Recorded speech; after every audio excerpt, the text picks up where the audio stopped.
Eh bien, bonjour, bienvenue au Salon de l'Agriculture, au Salon international de l'Agriculture. Nous sommes sur le stand des grandes écoles publiques et nous sommes en direct sur la chaîne YouTube d'Éduc'Agri Édition et nous allons vous présenter un ouvrage d'une agriculture l'autre, un ouvrage coordonné par Nathalie Joly, enseignante-chercheuse à l'Institut Agro-Dijon, sociologue, Lucie Dupré, chargée de recherche à l'INRAE, anthropologue, et Sandrine Petit, ingénieure de recherche à l'INRAE, anthropologue, ingénieure de recherche à l'INRAE et géographe. Désolé, excusez-moi. Alors, toutes les droits sont basés à Dijon, à l'Institut Agro Dijon, et travaillent dans le laboratoire des sciences économiques et sociales, le CESER, qui est le Centre d'économie et de sociologie appliquée à l'agriculture et aux espaces ruraux. Alors, Nathalie, Lucie, bonjour.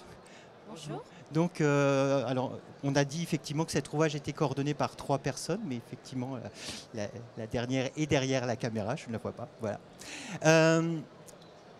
Cet ouvrage, qu'est-ce qui vous a poussé à le faire? Pourquoi cet ouvrage? Alors, nous sommes au salon et depuis le début de la semaine, les médias se demandent comment vont les 400 000 agriculteurs de France. Il est clair qu'avec les 100 000 pertes de fermes en 10 ans, les préoccupations actuelles sur l'écologie, le climat, l'instabilité des marchés, les critiques sociales du modèle productiviste et la difficulté à transmettre les exploitations, le monde agricole est soumis à de rudes épreuves. Comment faire face à ces nombreux défis? Comment les agriculteurs peuvent-ils prendre le virage des transitions attendues d'eux? C'est autour de cette question générale du changement que notre ouvrage s'est construit.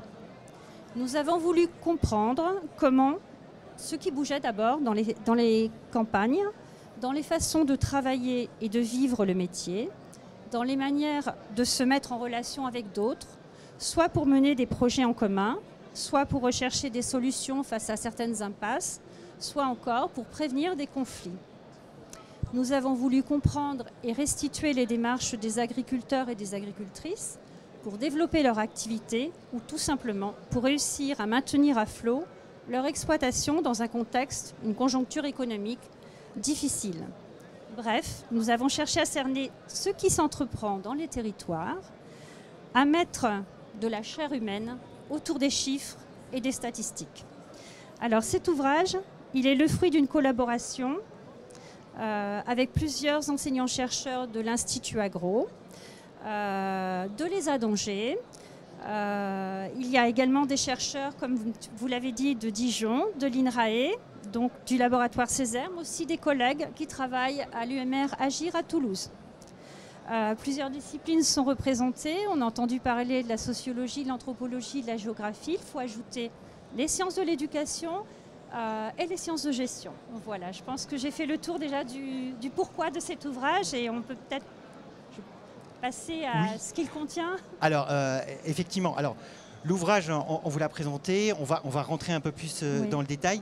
Mais avant, alors, il y a un sous-titre à cet ouvrage que j'aimerais bien qu'on détaille un peu plus. Conflictualité, expérimentation, transmission. Est-ce que vous pouvez nous expliquer, nous en dire un peu plus? Oui. Donc en fait, ces 3 parties, ces 3 thèmes organisent 3 parties. Je vais y arriver peut-être en amont. Je voudrais aussi encore un peu insister sur l'esprit de l'ouvrage. Il documente des initiatives qui sont très récentes et donc encore un peu chaudes. Et l'ouvrage porte sur des sujets qui font la une des médias. On parle des attaques du loup, du bien-être animal, de la transition écologique, de l'installation des jeunes. Donc, ce sont des sujets qui font la une, mais il y a aussi des sujets beaucoup plus discrets, comme comment devenir apiculteur professionnel, comment renégocier le partage de la valeur avec les acteurs de la filière. Voilà, c'est quelques-uns des sujets qui sont présents dans ce livre. Et ce que je voulais insister sur une chose avant d'indiquer le plan, c'est que on dirige l'attention beaucoup dans tous les chapitres sur des réalités qui passent un peu sous les radars. Alors qu'est-ce que je veux dire par là? C'est qu'il est possible, ce sont des réalités dont on parle peu, qui sont peu médiatisées, mais que nous avons cherché à mettre au grand jour.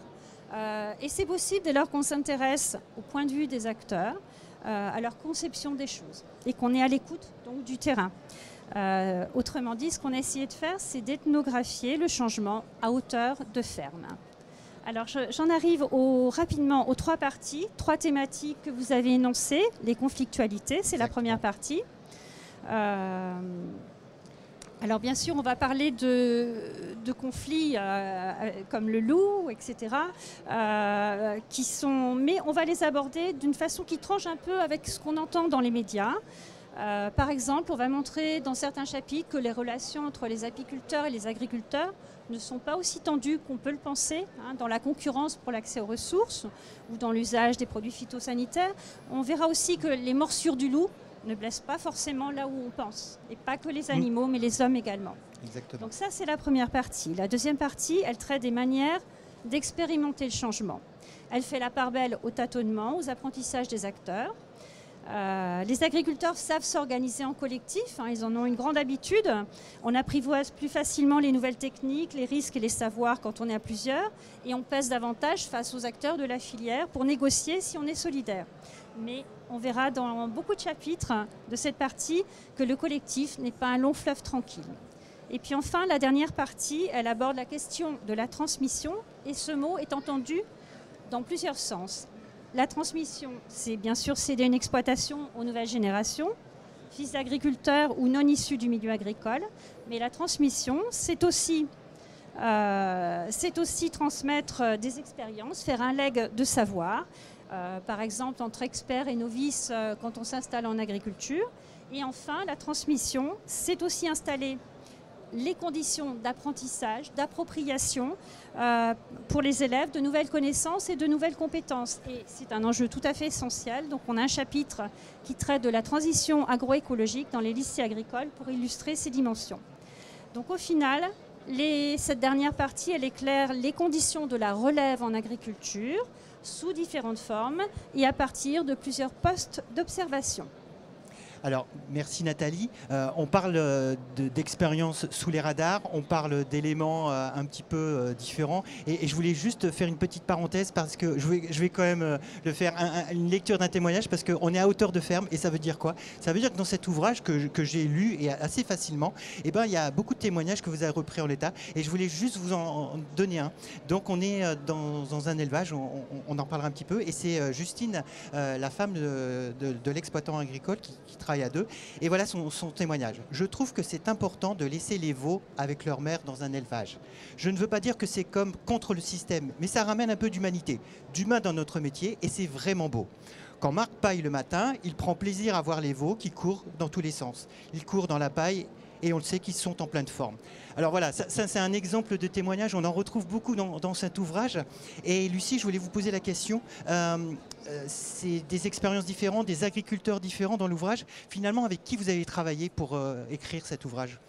Alors, nous avons très clairement privilégié la diversité, c'est-à-dire la diversité des professions agricoles, des façons de s'engager dans le métier, mais aussi la diversité des contextes géographiques et puis des situations ou des moments qu'on saisit et sur lesquels on s'attarde. On a rencontré par exemple des éleveurs de brebis et des bergers en montagne en situation de prédation et en souffrance par rapport aux attaques du loup, Nathalie l'a évoqué. Mais on a rencontré également des éleveurs laitiers en Bretagne ou à l'île de Ré, qui sont dans un contexte insulaire qui apporte aussi ses propres problématiques et qui essayent de mieux valoriser leur lait, de réorganiser leur commercialisation.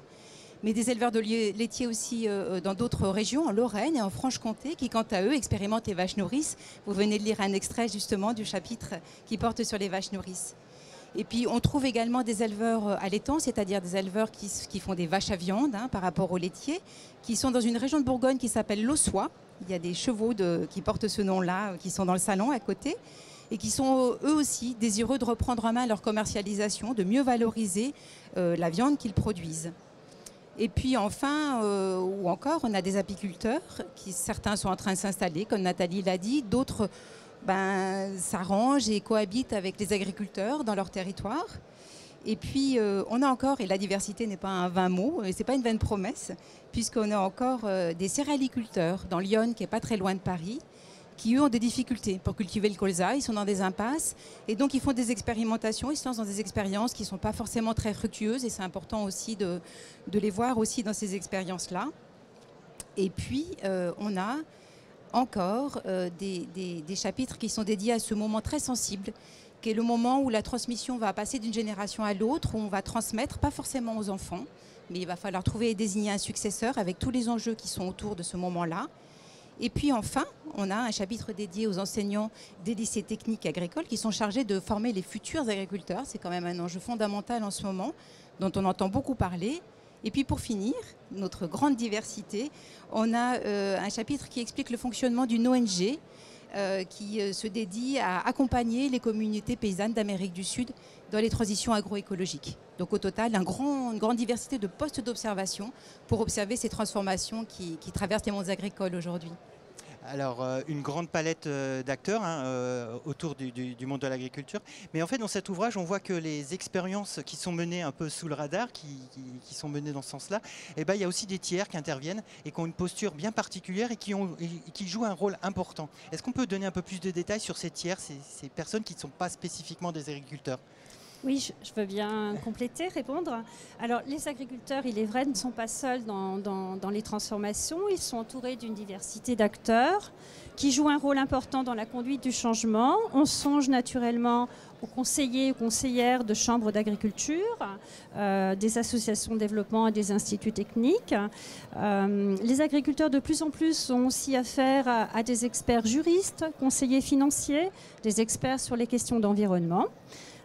Et on les voit apparaître dans les chapitres. Et puis, il y a des professionnels qui accompagnent des collectifs d'agriculteurs et dans ce cas, ils peuvent avoir un rôle très divers. Ils peuvent aider à la conduite d'un projet entrepreneurial, ils peuvent faire de la médiation, de l'animation, etc. Par exemple, pour illustrer, on a dans un chapitre, on voit une conseillère de chambre qui aide des éleveurs bovins laitants à commercialiser leurs bovins, donc leur viande en circuit court. Et l'objectif, c'est de fédérer autour de valeurs partagées les membres de ce groupe. C'est aussi poser des règles de fonctionnement pour faire en sorte que le collectif n'explose pas en plein vol du fait d'un certain nombre de conflits mal gérés. Voilà. Donc, et pour finir, on a aussi des agents, des collectivités locales qui ont un rôle important pour faire connaître les initiatives des agriculteurs, les rendre visibles, les soutenir, mais aussi les rendre visibles au sein de leur territoire, auprès des élus, de la population et puis d'une série d'autres acteurs. Donc voilà, on a toute cette diversité aussi dans notre ouvrage. Alors, je le disais tout à l'heure quand j'ai parcouru l'ouvrage, enfin quand je l'ai lu, 10 chapitres, et dans ces 10 chapitres, alors je ne dis pas que ça se lit comme une nouvelle, hein, mais c'est un peu une histoire, une tranche de vie professionnelle avec des rencontres, des hasards de rencontres, mais pas toujours. Effectivement, Nathalie l'a dit par rapport aux tiers, mais ces expériences sont sur des territoires différents, dans des situations complètement différentes, et finalement, c'est quoi le fil rouge? Quel est le point commun entre tous ces expériences? Parce qu'ils ne sont pas dans le radar, ils ne répondent pas à des injonctions, ils ne sont pas 100% dans l'agroécologie. Qu'est-ce qui les motive et qu'est-ce qui est leur point commun entre eux? Oui, alors il y a de la diversité, mais effectivement, les hommes et les femmes qui ont été rencontrés et qui apparaissent au fil de ce livre partagent plusieurs points communs et on peut peut-être en dégager 3 là pour le moment. Le premier est qu'ils sont tous très engagés dans leur métier, ils sont très attachés à leur ferme, ils sont très attachés à leurs animaux, ils mettent beaucoup d'énergie, beaucoup de passion pour que le métier perdure, pour qu'il se transmette, pour que les fermes perdurent aussi, et parfois au prix de beaucoup de difficultés, d'obstacles qu'ils doivent surmonter. Il y a vraiment un contexte qui est difficile pour eux. Il y a des critiques sociétales, il y a des tensions sociales. Il y a une charge de travail qui est souvent très très grande, et particulièrement en système laitier, avec une charge mentale, avec des astreintes. Et il n'est pas toujours facile de concilier pour eux vie professionnelle et vie familiale, qui sont des aspirations tout à fait légitimes de tous les travailleurs. Et ce qui peut expliquer en partie la désaffection qu'on note pour le métier agricole en ce moment, et dont on parle aussi beaucoup et qui est préoccupant. Le deuxième point commun, et qui doivent tous faire face à des pressions économiques qui sont croissantes. Et la guerre en Ukraine n'a fait que raviver ces pressions économiques avec le renchérissement du coût de l'énergie, par exemple. Et donc, il leur faut tous réfléchir, réorganiser pour vendre mieux leurs produits, pour s'affranchir un peu des voies de commercialisation classiques, de façon à s'affranchir des fluctuations de ces marchés mondialisés à l'abri desquels il faut qu'ils arrivent à se placer, à se positionner. Et le troisième point commun est que les agriculteurs qui ont été rencontrés, tous divers autant qu'ils sont, ils réfléchissent tous, seuls ou à plusieurs, mais ils réfléchissent à leur pratique, à leur système. Ils impulsent, ils expérimentent des changements qui sont parfois subtils dans la façon de faire avec leurs animaux, par exemple, de s'adapter face aux ressources qui sont fluctuantes, les ressources alimentaires, dans un contexte de changement climatique qui est très très alarmant. Et là encore, on ne peut pas passer à côté de cette préoccupation majeure. Et au final, on a tout un tas de changements dont on ne parle pas toujours. Nathalie a bien insisté là-dessus. Parce qu'ils ne répondent pas forcément non plus à des grandes injonctions nationales, des grandes normes descendantes, mais c'est des changements qui sont bien réels et qui font que les agricultrices et les agriculteurs, en s'engageant comme ça dans leur métier, ils produisent, et on a vraiment à cœur d'assister là-dessus, ils produisent un savoir, ils produisent des compétences, et au final, ils produisent une réelle expertise sur leur métier, qui a une réelle valeur, comme sur le bien-être animal par exemple, qui a une réelle valeur, même si elle n'est pas encore toujours prise comme telle. Alors, effectivement, on vient de parler des points communs entre ces 10 expériences qu'on découvre dans l'ouvrage. Mais finalement, il y a un acteur dont on n'a pas parlé. Est-ce que finalement, le territoire, à chaque fois qu'on parle des acteurs, c'est dans des situations bien différentes et dans des territoires bien différents. Quelle est la place du territoire dans cette expérience ou dans ces expériences ?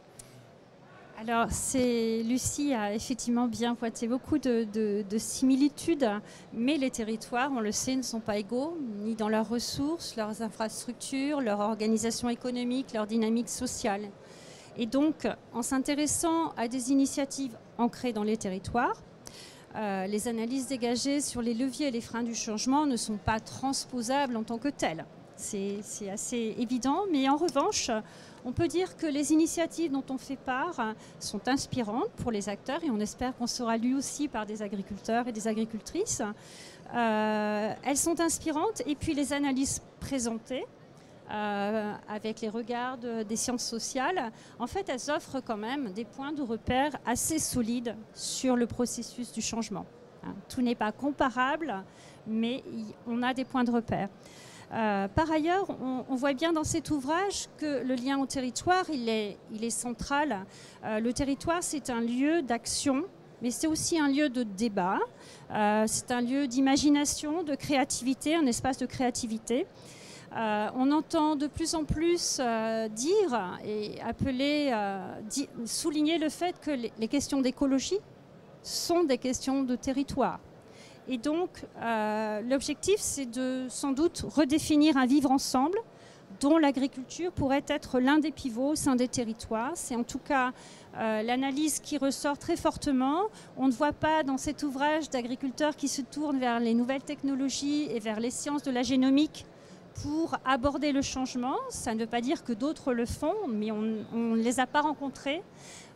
Ici, on voit des agriculteurs et des initiatives individuelles et collectives qui sont vraiment résolument ancrées dans les territoires. Oui, c'est vrai qu'on dit souvent que sur une problématique, c'est 30% de technologie et 70% d'humain. Et en fait, les expériences qu'on découvre, c'est vraiment cet élément qui est l'élément clé, le territoire et les rencontres. Sur cet ouvrage que je rappelle est édité par les éditions Coae et Educagri Éditions, on voit qu'il y a différents publics, mais je voudrais que vous me disiez à qui s'adresse ce public plus large, spécifiquement. Nous espérons bien que c'est un livre qui s'adresse à un public large. En tout cas, c'est dans cette optique que nous l'avons conçu, Sandrine Petit, Nathalie Joly et moi-même. Et puis c'est dans cette optique que nos collègues qui ont contribué l'ont conçu aussi et ont écrit leurs chapitres et leurs contributions. C'est un ouvrage qui s'adresse bien sûr à nos collègues en prise avec les questions agricoles, mais pas seulement. On y trouvera beaucoup de citations. Vous avez pris le temps de vous attarder sur une citation. Et justement, ça permet aussi au lecteur de se rendre compte par lui-même des préoccupations, des raisonnements, des émotions, du quotidien, des hésitations parfois qui accompagnent aussi le changement en agriculture et les agriculteurs, qui sont le quotidien des agriculteurs et des agricultrices. Et en tant que chercheuse en sciences humaines et sociales, c'est une façon aussi de montrer comment on peut approcher la question des transitions en agriculture, Nathalie l'a dit, et donner à réfléchir aussi bien les enseignants de lycée agricole que les conseillers agricoles et les conseillers territoriaux qui interviennent beaucoup dans ces transformations, mais qui sont peut-être moins familiers des dimensions sociales qui se jouent au creux de ces changements et qui pourront, on l'espère en tout cas, en tirer profit pour leurs travaux, leurs expériences professionnelles respectives. Et puis au-delà de ces publics un peu spécialisés, on espère, ce livre s'adresse en tout cas, il nous semble à toute personne qui est curieuse de comprendre aujourd'hui ce qui se passe dans le monde agricole, de s'ouvrir à sa complexité et à ses réalités, peut-être en sortant un petit peu des chemins battus. Voilà. Oui, effectivement. Alors, moi-même, n'étant pas dans le cœur de cible, en parcourant l'ouvrage, je m'étais dit, tiens, bon, allez, je vais me forcer à le lire. Et puis, c'est pas du tout le cas. Donc, même en termes de culture générale par rapport au milieu agricole, ça donne vraiment une autre façon de lire ou une clé de lecture un peu différente et finalement de mieux comprendre finalement toute la complexité et de ce milieu. Je vous avais posé la question à la préparation et puis je ne savais pas si je osais la poser. Je me dis, oh non, j'ai peut-être pas bien compris. D'une agriculture l'autre, pourquoi ce titre?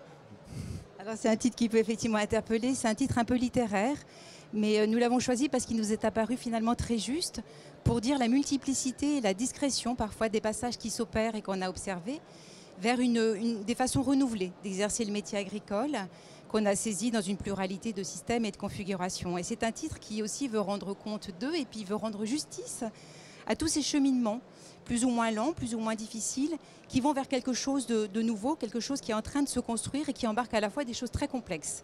Un ensemble de relations sociales, un rapport à l'animal ou au végétal ou au champ, des investissements personnels, des rêves, des émotions, des nouveaux savoirs. Et c'est une façon donc avec ce titre-là de faire entendre la dimension profondément humaine qui se joue dans ces changements, qui se négocie dans un enchevêtrement très complexe qui est très ténu entre un héritage dont on se ressaisit et puis un désir d'avenir avec des aspirations nouvelles et des projets nouveaux et qui prend différentes formes. Et tout ça, changement, passage, moment, polarisé autour des mots-clés qui constituent le sous-titre, cette fois-ci de notre ouvrage, conflictualité, expérimentation et transmission. Donc finalement, effectivement, quand on a fini de parcourir l'ouvrage, on se rend compte qu'il y a une grande sensibilité, puis une forme de pudeur, parce qu'effectivement, dans les témoignages qui sont apportés, il y a des moments où vous le dites vous-même, vous avez coupé le magnétophone parce que la situation était un peu particulière avec la personne qui témoignait. Donc je pense qu'effectivement, ce titre est un peu à l'image de tout cet ouvrage. En tout cas, merci pour votre témoignage. Merci à vous. Donc un ouvrage qui, je pense, fera date quand même, hein, parce qu'il il est quand même important. On parlait tout à l'heure de sortir un petit peu des radars. Et je pense que à hauteur de ferme, ça prend tout son sens, à hauteur de ferme, à hauteur d'hommes, à hauteur de femmes qui sont dans ces témoignages. Donc je vous rappelle que vous pouvez venir acheter cet ouvrage ici sur le stand des grandes écoles avec la maison d'édition Éducagri qui est présente actuellement. Donc n'hésitez pas, vous pouvez le parcourir, feuilleter quelques pages. Je pourrais même vous dire, si vous êtes encore présent, mes passages préférés, mais c'est pas un ouvrage de lecture, c'est vraiment des expériences, mais qui sont vraiment enrichissantes. En tout cas, merci Lucie, merci Nathalie. Et puis on n'oublie pas, je sais pas si Sandrine qui est derrière, voilà, qu'on salue également. Voilà. Merci pour cette présentation. Donc c'était une présentation d'un ouvrage de la maison d'édition Éducagri Édition. Fin de ce live, à bientôt, merci, au revoir.